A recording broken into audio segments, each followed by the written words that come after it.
Hello friends, welcome to Pebbles. நான் செய்ய போகிறது பன்னீர் பேடா.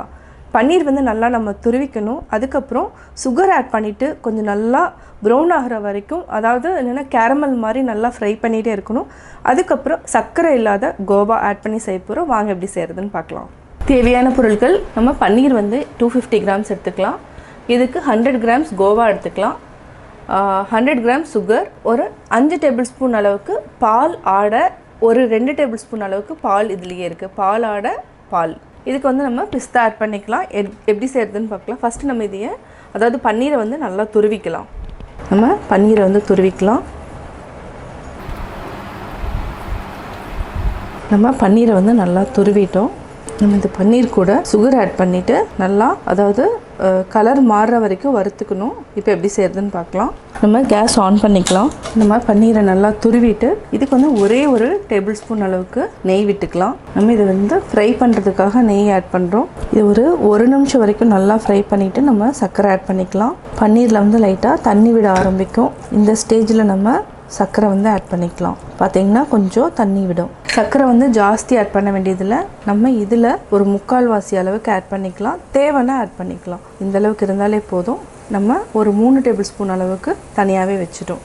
சர்க்கரை வந்து நல்லா கலர் மாறணும். அப்படியே மிக்ஸ் பண்ணிகிட்டே இருங்க. கட்டி இருக்கும் பன்னீரில். இதை வந்து நல்லா, அதாவது கட்டியெல்லாம் உடச்சி விட்டுக்கணும்.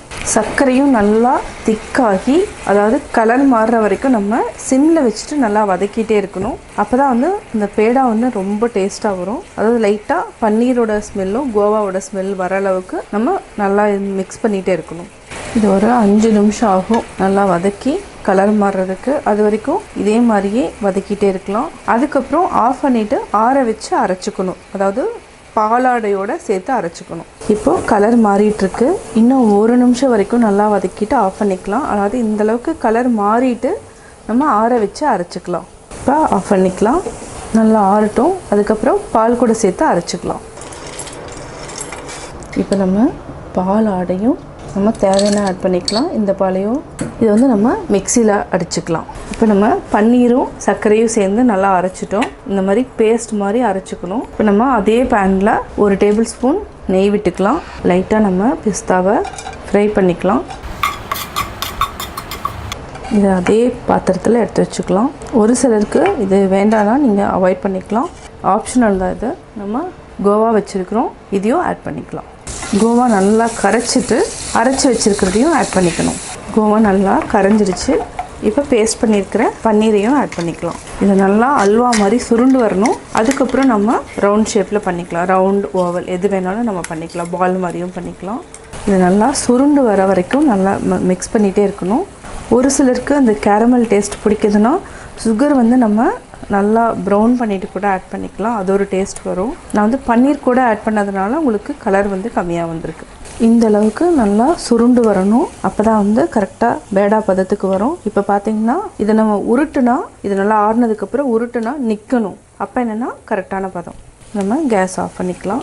ஆற வச்சுட்டு நம்ம நல்லா ஒரு ஷேப்புக்கு உருட்டிக்கலாம். ஒரு பிளேட்டில் மாற்றிக்கலாம்.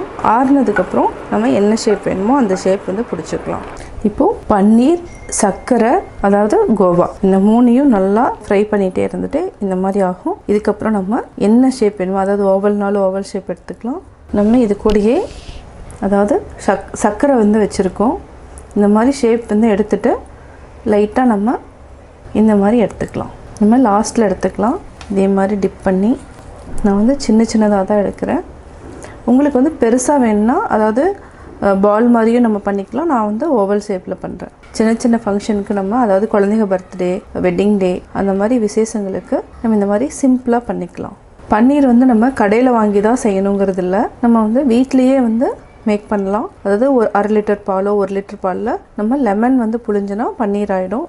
அது வந்து இந்த பன்னீர் வந்து நம்ம கிரேட் பண்ணுறோம். அந்த பன்னீர் வந்து நல்லா வாஷ் பண்ணிவிட்டு நம்ம அப்படியே வந்து ஃப்ரை பண்ணிக்கலாம். நம்ம சுகரில் வந்து டிப் பண்ணி எடுத்துக்கலாம். சுகர் பவுடராக இருந்தாலும் ஓகே. சுகர் வந்து எப்படி டிப் பண்ணுறதுனா என்னென்னா, இது வந்து ஆப்ஷன் தான். உங்களுக்கு இந்த மாதிரி வேண்டான்னா இது செய்ய வேண்டாம். சுவையான கோவா பன்னீர் பேடா ரெடி.